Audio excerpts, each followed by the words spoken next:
I don't like listening to myself sing back and like having to pick which one was the right one. And I also feel like for singers, it makes you blow out your voice. And my singing teacher says this as well. He's like, he hates the fact that they're asking actors to do this at home. I much prefer to be in the room because I feel like you get to connect with the casting director. You get to be people and they get to really see me, and they don't have to see my slate and like try to get a sense of who I am through my slate. And so I think a good practice is, I mean, always, especially for in person, be off book as much as you can. What's going on, everybody? My name is Hassiem Muhammad, and you are listening to The Actor's Instrument, Tools for the Long Game. Before we go any further, guys, please, for me, make sure you like this episode, subscribe to the channel. It really helps out a ton. Now, one of the coolest things about being an actor, or really anybody involved in an industry where the stakes are as high as they are in the entertainment industry, is watching your friends break through that glass ceiling. And this week's guest on The Actor's Instrument is a great friend of mine. I saw her make her Broadway debut. And next up, she's starring in a movie featuring Nicolas Cage, Giancarlo Esposito, and J.K. Simmons. Courtnee Carter is originally from Jacksonville, Florida, and made her Broadway debut in the Tony Award-winning Once on This Island. She has also appeared in the national tour of East O, West O off-Broadway, and on TV shows like Charmed, Pose, Law & Order SVU, The Path, and A Crime to Remember. Next up, which we're going to get into this exactly when it will be next up, is The Prince movie, an addiction drama about the life of Hunter Biden. Courtnee, thank you so much for joining me. Yes, of course. I'm so excited to be here. And just like, hearing you say breaking the glass ceiling, I'm like, what? Who? What? But I appreciate it. Thank you. I'm calling it how I see it. Oh, that just, it's every time, like, it's so humbling and just like, just reassuring and all those things, and just makes me feel so good. And I'm like, wow, like, yeah, thank you. No, and you should feel so good. Yes. I mean, you are killing it.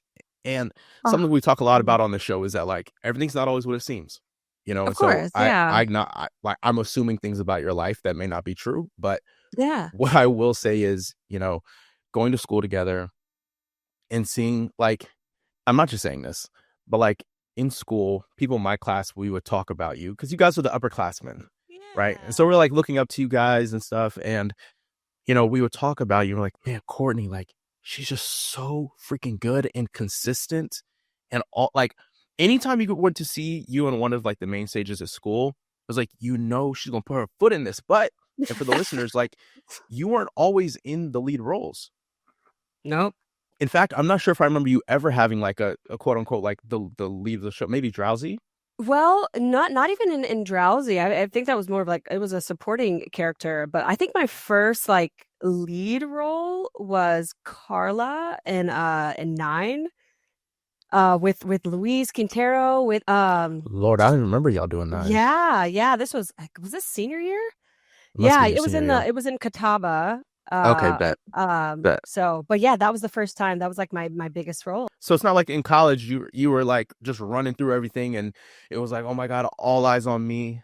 But like I said, you were consistent, and so that's why when I see your career now, and I got to see you in Once on This Island, and seeing the TV shows and films you've been in, to me it seems like you've broken through that ceiling. Yeah, I mean, I never in a million years. I mean, of course, you have this dream of like, okay, I'm going to graduate, I'm going to make my Broadway debut, I'm going to book a series regular, blah blah blah. And it was, I think my first job out of school was where I got my equity card, was Junie B. Jones, this tiny national tour with TheaterWorks where we set up our own set. We drove in this little Prius from like Not town a Prius. to town. Yes, a Prius. Then there were like 6 of us, and we were crunched. But like, yeah, I did that for like 3 months, and then a few months later, I was on Broadway with Isaac Powell and Alan Washington, and I was like, oh my God, pickles! All together. It was so surreal. And then just everything else just kind of kept trickling in, and yeah, it's been It's been crazy. It's been quite the journey, and I just can't believe it. That's awesome. That's Yeah, awesome. yeah. Now, this upcoming film, Uh-huh. I couldn't find a release date for The Prince. I remember seeing like over the summer, maybe you posted about it. Yeah. And in preparation for this, I was looking it up, Mhm. and I remember there at one point was a release date of November 25. You I feel know, like I didn't make that up in my head. no, you didn't. And Okay. so I'm not sure what's happening, kind of when you do these films, especially when you're not like the lead and the producer, you don't really get to know everything that's Hmm. happening. The only connect that I have is with my manager and my team, my agents. And I was like, so apparently it was supposed to be released in March. We shot it last year in last June, July of 2024. And so my manager was like, "Oh, it's coming out in March," and then we get a first look in like June this summer from like Vanity Fair or something, and then I didn't hear about the November thing, so I don't know. I think maybe they're trying to find the right time. Maybe it's a little bit saturated right now. I'm making that up. I don't know. So I I don't know when it will be released, but I can't wait. I think it's going to be such a wild ride. Okay, so TBD on the Prince movie. TBD, But like, yes. well, if you go to like the Instagram page of like the film's official page, it Hmm. says coming soon. So Yeah, it's it's coming coming. soon. Yeah, it's coming. It's coming. So, It yeah. I'm not sure how hush hush it is. What can you tell us about the project? So first of all, when I got when I booked it, I was also Mhm. in Dreamgirls at the Muni. Right, Yep. I found out I booked Dreamgirls like back in February, and then I found out about the Prince like April of last year, or May. Yeah. And That's a then nice year. huh? So that's a nice year, nice start Yeah, to the no, it year. was a great year. It was, yeah, and so and it's crazy. Like these things will happen. Like it'll be like crickets for 6 months, and then all of a sudden, like back to back to back, you're like, okay, scheduling, blah blah blah. And so there was at one point where we were like, are you going to do Dreamgirls or are you going to do The Prince? Like, and I was like, no, I have to do both. Like, and the director of Dreamgirls was so generous and let me miss a couple days of rehearsal to finish filming The Prince, which was so sweet of him. Um, but I didn't know that Nicolas Cage was in it until I get the call sheet like the night before I'm supposed to be on set. I had no idea. I was like, I'm going in, I'm doing this part. And then I see all these names. I was like, oh my gosh, this is whoa, okay, like anxiety up to over my head now. But yeah, so I they flew me out to LA, and I was there for like 2 weeks, and yeah, it's a film about addiction. It's loosely based on the Hunter Biden story. It's Uh-huh. not exactly his story, but there are some similarities. And my Okay. character is, I mean, she's pretty badass. She doesn't take no for an answer. She works with Nicolas Cage, and she kind of puts the main character in a bit of a corner where he kind of goes on this spiral of financial ruin. But yeah, Mm, that's all I'll say. That's all I'll say. But it's quite a journey. okay. It's crazy. Yeah, yeah. And some of those big names I mentioned earlier who are in the film, Nicolas Cage, J.K. Simmons, uh, Giancarlo Esposito. Did you have a chance to work directly with any of them or chat with any of Only them on with set? only with Nicolas Cage, and Only he. with Nicolas Cage. Only Nick, old Nick, I know. But like out of the three that I only got to work with Nicolas Cage, and he's in it. Like you can see it in his eyes. Like he doesn't speak very much. So but he's just like as soon as that camera is rolling, he is like so in it, and it makes these amazing choices, and he's just fascinating to watch. And just like seeing him right there in front of me, it was just yeah. And there's maybe I can say this. There's a scene where we ride off together in a Bentley, and Yeah. it's That's in the insane. trailer. You can say that. Oh, okay, yeah. That's out there. Yeah. And yeah, and that was, and he I guess he has his license to like do the stunts or whatever. So we were like we were in Venice Beach, I think. And so we were just speeding down this like tiny little road, and I was like the combination of like speeding in this car with Nicolas Cage and like the all of it. Just I was just like, this is surreal. What is happening right now? What is my life? But yeah, super fun. Yeah, one of the best moments, yeah, I've ever That's had. awesome. What would you say is like the thing you're taking away, whether it be a lesson or just like a nugget from that experience, or specifically from working with Nicolas Cage? Um, hmm. I think it was interesting watching him. Like he is not afraid. Like he's so comfortable behind the camera, and you could tell Mhm. he's been doing this for years to just Yeah. kind of take control of what you're doing and own it and make those bold choices. And yeah, I think I took that away from it. He's just so relaxed and just to be in your feet and in your body and just not be thinking about anything else. Like do what you need to do. And I don't know. Does that make sense? Yeah, no, absolutely. A lot of times I try and keep record of a lesson I've learned from every project I've done. Mm-hmm. And I remember on FBI, the lesson I learned was the series regulars run the show. Yeah. That was the Mm-hmm. lesson and it wasn't because anybody said anything. It was, I was sitting there chatting with the director, and the series regulars, like four of them, walked onto set together, and the energy just shifted. Oh yeah.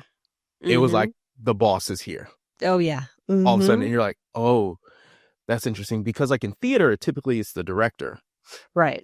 They walk in the room, it's like everybody bows to them. Mm-hmm. But when these folks at the top of the call sheet walked in, everybody was like, okay, what do you need?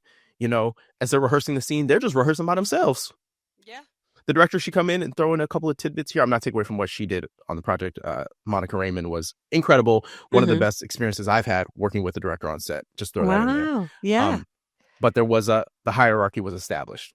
And so just to say, sometimes you just learn from observing people. Totally. Yeah, that is true. The series regulars do. There's like an energy shift. And one day I hope that I can be a part of that have a part of that, be a part of that energy. But yeah, you learn a lot from like where you want to be. You look at those people and just kind of learn from them. So yeah, totally.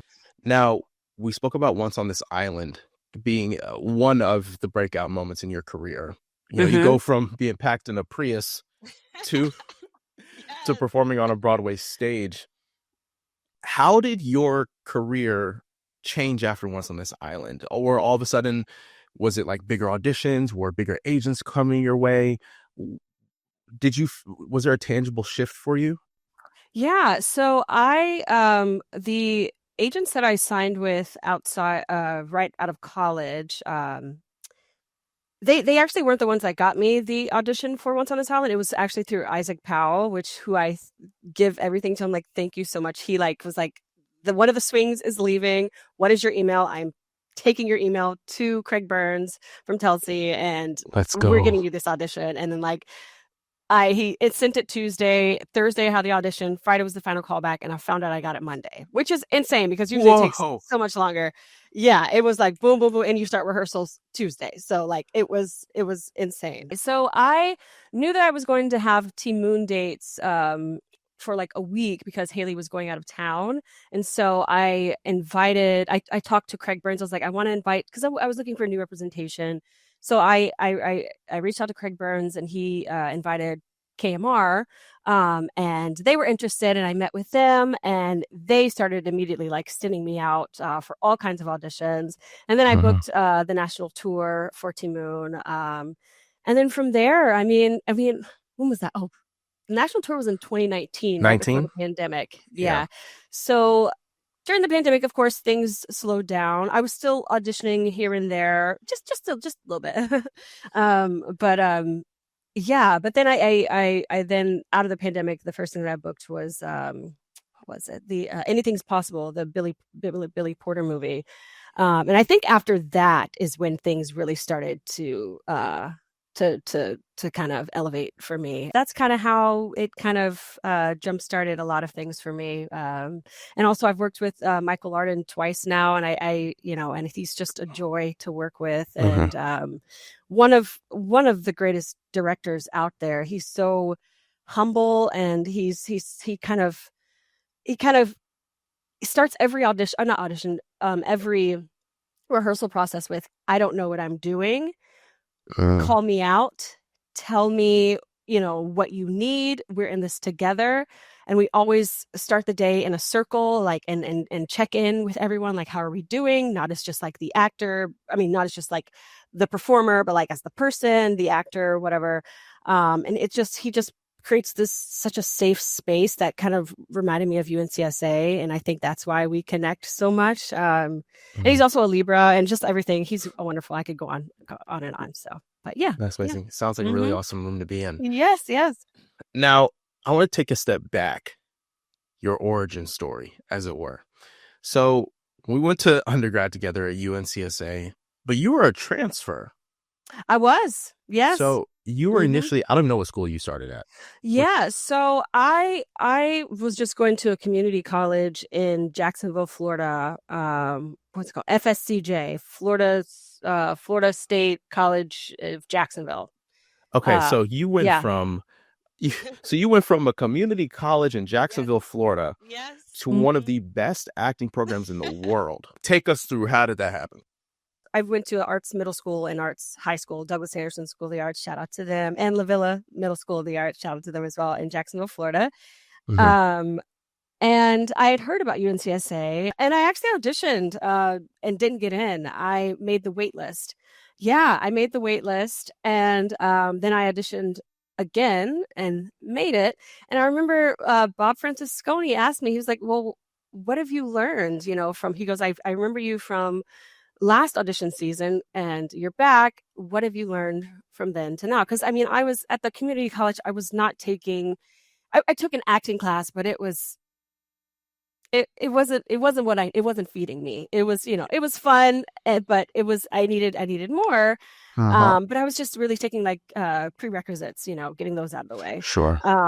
So yeah, so I remember Bob Francisconi asked me, he was like, "Well, what have you learned from then to now?" And I was like, "I've learned to, you know, not be afraid to make mistakes, be bold." I was like, I remember my first year in high school, we would do these main stage shows, and apparently it was a known thing that no freshman could be in a main stage show, and I Hmm. was one of the first freshmen to ever do so. It was called The Marvelous Adventures of the Amazing Monkey King, and I made it into the main stage show, and I remember how fearless I was in that freshman year. Like, I made big choices. I was like, I'm gonna be the first. I'm gonna not care and like not listen to those people in my head saying that you can't do Yeah. this, and just like go for it. And I ended up booking it, and I was like, I'm gonna take that same energy into this audition. Like, just go for it. Don't be afraid. Don't think about the no's and like what you didn't do last time. Like, just go over the line, go over the top, and Hmm. just get, you really want to be here, and just go for it. And yeah, and I guess he liked that answer, and I ended up getting my acceptance letter. And I remember running around my front yard, and my grandmother like doing cartwheels in the front yard, and it was the happiest day of my life. Like, I was like, Oh oh my man. gosh. So yes, I was right. Like, I can do this. Like, this is what I'm supposed to be doing. So yeah. Wow. Yeah. Yo, UNCSA almost fumbled the bag because what you mean? What you mean you ain't get it? That's crazy. you know That's It's crazy. all There's good. Everything happens for a reason, and I'm happy that uh, I went through those 4 years with that class, that those amazing friends that I've made and connections, and is where I was supposed to be. So all good. right. Fire. That's what's up. No, Yeah, I'm also a big believer that everything happens for a reason. absolutely. Um, I'm a part of this artist cohort that meets monthly, and we met yesterday. Hmm. And our facilitator, she asked us, like, has there been a moment in your life where you didn't get the thing you really wanted, and then later on you realize it was for the best? Um, Mm-hmm. and for me, it's like UNCSA was not my first choice, meaning like I had a dream of going to another school. Okay. Yeah. Um, and ironically, that other school was the one school I didn't get into. Hmm. I got into everywhere else Mm-hmm. except that one dream school. Mm. And, it was that thing, like you said, it's like, grateful for the opportunity. And it ended up being one of the greatest, experiences of my life. I met my wife. I mean, that Yeah. alone, that's enough. You know what I'm saying? Yes. But Oh. beyond that, no, really special place. Yes. All right, I'd love to know some more inner workings on how you operate as an actor. Mhm. The audition process. Mhm. What is the most unhinged thing you've ever done for an audition? The most unhinged thing I've done for an audition. Oh my goodness. It was probably for like a commercial audition. I feel like It always be the commercial auditions. those always ask so much of you. They want you to be the director, the prop person. They want you to have the background, the music, the choreography. Yes. I mean, I can't think of one like specifically. What? Maybe I'll jog your memory because Yeah. this commercial auditions, man, I had one. They were like, it was for I can say this. It was for the Maryland lottery. And it was like, Okay. you're jumping on a trampoline. Okay. What? Um, What do you mean? I'm at home. right, I right. don't have a trampoline. Oh, I think it came out pretty good if I do say so myself. But it was like I had to like pretend like I was you jumping were on a jumping? trampoline. Oh, wow. I had to like do like Meanwhile, the post noise production is like stuff. you're knocking off your tripod. It's like, My wait, neighbors too much. downstairs like, Right. is he really up there jumping? And I Oh, was. I oh. was. Speaking of neighbors, I remember this one audition where I had to be screaming bloody murder, like I was being murdered. And I was banging on so I my setup is in my kitchen because it has like the best lighting. And so I was like banging on like the closet door. Boom, boom, boom, boom, boom, boom, like and then we get a knock on the door from our neighbor, like, is everything okay? And he was like, it's Oh, just, I just want to make sure. I was like, oh, sorry, we're doing an audition. And like, I didn't open the door. I was just like saying it through the door. So I was like, oh my God, he probably doesn't even believe me. Like, he probably he thinks out that there like calling the I, police. right, right. But yeah, that was, but I think my neighbors are definitely used to it now. Of me like freaking skrelting at like 9 a.m., 10 p.m. at night. Like yeah, I think they're used to it now. But yeah, it's a It'd be like part that. of the struggle, the journey. Okay, aside from the unhinged things, do you have any like audition like best practices, like things that you always make sure you do that helps you, put your best foot forward? Yeah. I mean, I'm just gonna say this to be honest. I hate self-taping. I Say know that. people I know people like it because it's like a chance for them to do it over and over again. I hate self-taping, and I especially hate doing singing self-tapes because I don't like listening to myself sing back and like having to pick which one was the right one. Mm-hmm. And I also feel like for singers, it makes you blow out your voice. And my singing teacher says this as well. He's like, he hates the fact that they're asking actors to do this at home. I much Mm-hmm. prefer to be in the room because I feel like you get to connect with the casting director. You get to be people and they get to really see me and they don't have to see my slate and like try to get a sense of who I am through my slate. And Yeah. yeah. So I think a good practice is I mean, always, especially for in person, be off book as much as you can. If you want to hold the paper, that's fine. But like, I don't like to have, I feel like that makes me anxious. Like if I have to look at the paper, it just Same. kind of throws me off.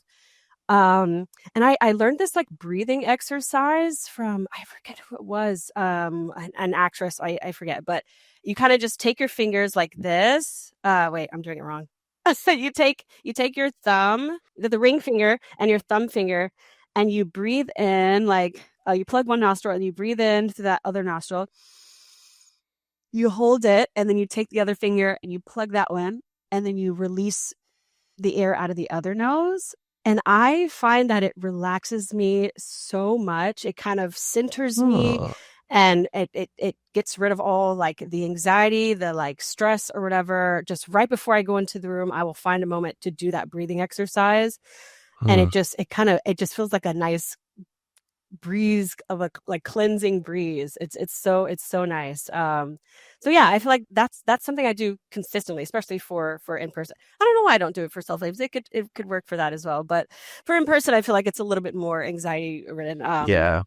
But yeah, I think that and releasing it and leaving it in the room and just saying, okay. I did what I needed to do. And getting a sweet treat. I stand by that. I will Now we're always getting to the get important part. Yes, the sweet treat is always important because it's so hard what we do, and like we don't get rewarded a lot. Like, do something nice for yourself afterwards. Like, you did that. Like, so many people could never do that, like who aren't actors, and like, are like, what is this foreign thing? Like, treat yourself as much as you can and be kind to yourself after an audition, because it's really hard. It's, you're being vulnerable in front of strangers and like giving your all, and like you probably won't hear back, and like, be nice to yourself. You've got to be your number one fan and lift yourself up. So I love that. Come on, lift yourself up. Okay. Whenever you, again, talking about breaking through glass ceiling, obviously you've had the opportunity to do some pretty big projects at this point. What I'd love to know is, because over the course of your career, you've been able to do bigger projects, and those bigger projects come with bigger paychecks. yeah. How have you managed like lifestyle creep, or have you feel like you haven't managed? It's I think there's a misunderstanding in how much that you actually make How much the on lifestyle be these. creeping? Right. New York one is so expensive. I've been living in the same place for like 7 years, and the rent creeps up every year. But I think, I mean, yeah, there's a misunderstanding on how much you're actually making, and also who you have to pay. I have to give 10% to my manager, my agent, SAG fees, or actors equity dues, and it adds up, and sometimes there are cases where you can make more at a day job than for acting. I think residuals have been the way to, like, that you actually make your money back, Sure. or not back, but like that's been the most rewarding. But yeah, I mean, I don't think I still haven't, I feel like financially I haven't hit that threshold, that next level. Sure. But yeah, I mean, unless you're Nicolas Cage or Zendaya, or a Yeah. series regular. I've done a lot of like guest stars and recurring guest stars, but yeah, usually you're getting paid like the SAG minimum, because Yeah. these networks are, they're giving it all to the series regulars, which as they should, but it's, it's, I feel like I still have a long way to go. I so appreciate that transparency Oh, because, yes. I feel like, like, yeah, there's a filter over that. I'm like, no, we're breaking through that, because yeah, no. no, because on this show, I try to get there, and because like you said, there is this misconception, Yeah. and actors, like, we beat ourselves up. You can look at your audition log and you'd be like, oh my god, if only I had booked that thing, I could Hmm. da da da da da da. Yeah. Nah, maybe not. Yeah. Maybe Yeah. not, because especially, once you start, I think in New York, it's somewhere around once you hit like six figures, which for some people would be a game changer. But Right. it's like In when Jacksonville, you're Florida, I'd be living nice. okay, it's different, and you're being taxed 25 to 30% of your Yes. income, plus 10% agent, 10% manager Yeah. minimum. Right. 50% of your paycheck is gone. Gone. 50%. Yes. Um, and Yes. I just did a video last week on socials about like this misconception that actors either are like rich or Mm-hmm. poor. And Mm-hmm. it's like, I feel like there's a lot of us that are in between, where it's Yeah. like, I'm handling business, Right. taking care of home. We The bills good, are paid. We're good. Yeah. but But, we not Nicolas Cage in the Bentley. right. We're not. We're not. I have one final question for you. Yes. Mm-hmm. What is the defining quality that you bring to the table as a storyteller? Ah. What makes you different? What sets you apart?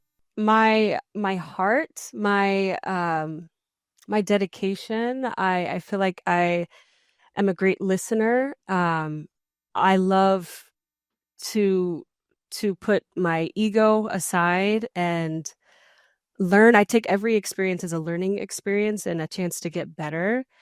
And I love to go. I love to go deeper. Everything is a learning experience. I feel like you're never done. And Uh-huh. I feel like what I bring is, I mean, my life experiences. No one has ever lived how I've lived, and I can bring that uniqueness, my own perspective, and I think that's enough. Like what I when I look at a character, I'm like, how can I filter this through Courtney, and how can I make this make sense to me, and hopefully that'll translate to someone else and that can see me as that character through and as them or to them, you know. So yeah, I think that's what I bring. Yeah. It's amazing. Well, I see it in you. You the first thing you said was your heart, and Yeah. that's definitely what I get from you. You have a lot of heart, Courtney. Oh yes. Thank And you. yeah, it's been amazing. Like, just Yes.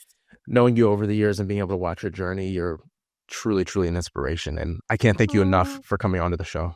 Oh, I'm so honored. I'm gonna walk a little lighter today because we did this. Honestly, like this is so cool. Like just thinking back, like for you to say that I inspire you. That's the world to me. Thank you. Thank you. Thank you.